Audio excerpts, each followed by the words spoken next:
Does this sound like your child? The mom writes, he was diagnosed with ADHD, and the school psychologist also said he has a problem with processing speed. His reading and fluency have always been his struggle. This also affects his math when he has to do word problems, even though I would say he is good in math and solving problems in his head. So this little description of this young man who is 10 years old really resonates with me because it points out that a diagnosis doesn't always tell us everything we need to know about how a child learns. So this child has been diagnosed with ADHD, which, has certain characteristics often, but not always.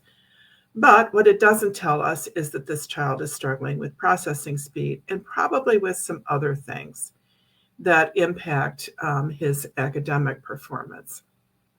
And so processing speed, when you think about processing speed in terms of reading, it can affect a number of different aspects of reading. And really what is so important to understand is that while we think of reading as being kind of a basic thing that we learn in school, it actually has a lot of components to it.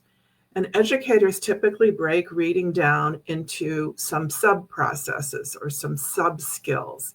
So, for example, decoding is one reading skill. That's the ability to decode words, to sound out words, or to recognize sight words.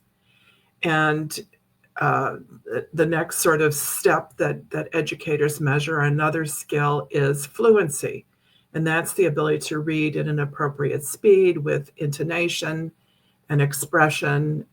And then we get to vocabulary. So vocabulary is a third reading skill, which has to do obviously with understanding the meaning of words so that when we put them together, we can make sense of them. And vocabulary can really limit, of course, reading skills. And then finally, comprehension. And comprehension, of course, is I often say where the rubber meets the road in reading, because there are so many kids who can read, that is, they can read a passage out loud, but get to the end and really can't tell you anything about what it was about. They don't recall the information, they don't retain the information, they don't comprehend the information. And without comprehension, it's not really reading, of course. It's making some noises or whatever, being able to make those associations between symbols and sound, but it's not reading in the sense of being able to extract meaning from whatever it is text we're presented with. Now, each of those skills is an important reading skill. Decoding, fluency, vocabulary, comprehension. Each of those skills is essential in reading. We can't be good readers unless we have good, strong skills in those areas. But they're also not the only things. So, for example, in order to decode words effectively, we need good sustained attention skills. So if I am in the process of decoding a word, sounding out, making sense of those letters and sounds, and my attention wanders off halfway through the word, which can happen with kids, with lots of individuals for that matter, I'm going to have to start all over again. It's going to impair my ability to decode. If I don't keep the sounds and the letters in the right sequence, so sequential processing is another underlying cognitive process that's essential for reading. So right from the beginning, those two, that decoding process, we know has some other underlying cognitive skills. When we get to fluency, there are, again, a number of underlying cognitive processes that can have a pretty significant impact on our ability to build fluency. One of those is processing speed. And so if you have a child who has ADHD or not, it's pretty irrelevant, actually, and they struggle with processing speed, that is very likely going to get in their way of being able to build fluency in reading to that appropriate degree. When it comes to vocabulary, Skills like verbal reasoning and long-term memory are going to be really important. So verbal reasoning is a lot about understanding the meanings and the nuances of words, being able to use figurative language. So we may understand vocabulary in a pretty straightforward way, but if we don't understand its nuances and how it's used in idiomatic expressions, then that's going to be a real challenge. And so those underlying processes. And then when it comes to comprehension, if you think about what's happening when you're reading and how you understand what you're reading, mostly good readers get to the point where we don't even think about that. But it's a conscious process. It's what's going on in our conscious processing. It's what we're thinking about when we're reading. And working memory is the term for that conscious processing. Working memory refers to our ability to hold information in our minds while we think about it. So if you think about what's happening when you're reading, you're going through the text, you're taking in pieces of information, you're holding them in your mind while you compare it to what you already know. Of course, this is happening in fractions of a second. But if we can't hold on to that information for an appropriate period of time, then it just disappears.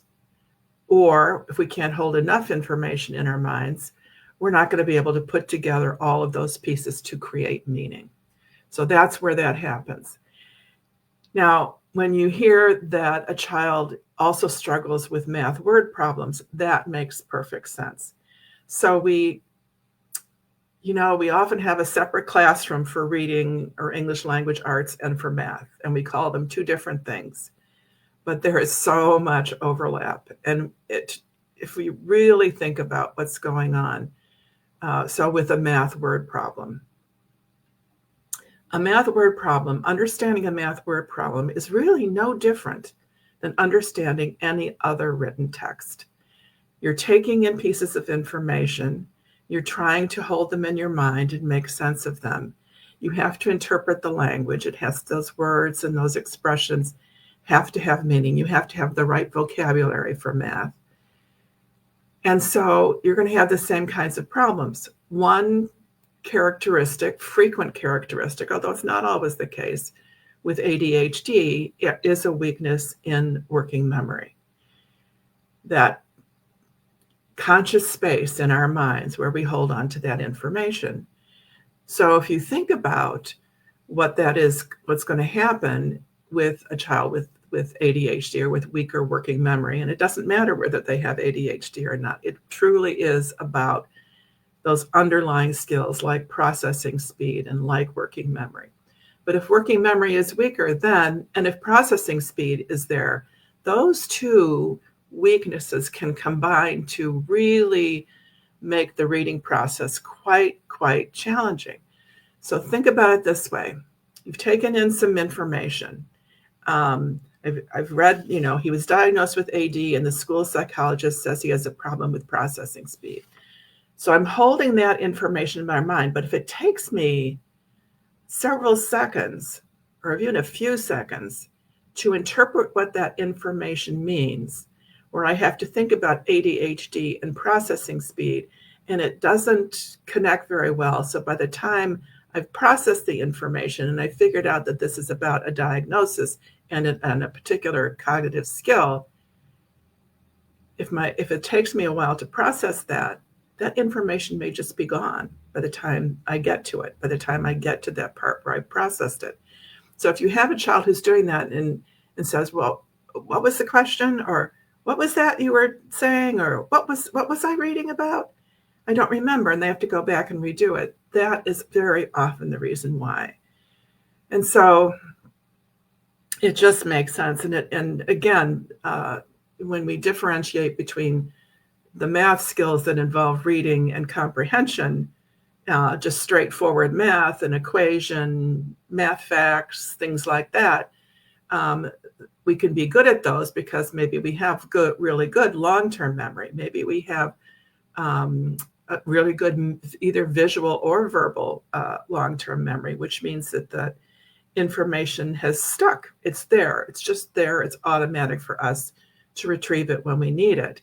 But when you couch it in something that's more complex, that requires processing speed, that requires working memory, that maybe require more complex or sophisticated or in-depth verbal reasoning, then that's when we can have problems and why they show up, particularly in reading, but also in math reading problems. So very typical kinds of issues that kids face in school. Makes total sense when you put them all together, that this all these pieces make a coherent story.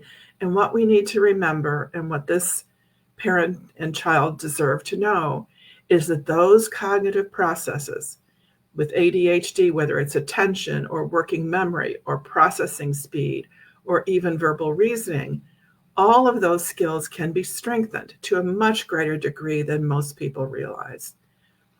And so I'm going to understanding these cognitive skills, how they relate to reading, how they relate to math, because in fact, those same cognitive processes apply just as well to math. We have one brain. We don't take a different brain to reading class than we do to math class. We have one brain, and we have all those same skills are involved in whatever we're learning and whatever we're doing. And so the great news is that these can be strengthened. And so I'm going to post a link in the comments for this video that take you to a free training session we created for parents that introduces these cognitive skills and discusses how they can be strengthened. So I hope you'll join me for that training. I look forward to seeing you there. And in the meantime, have a great week.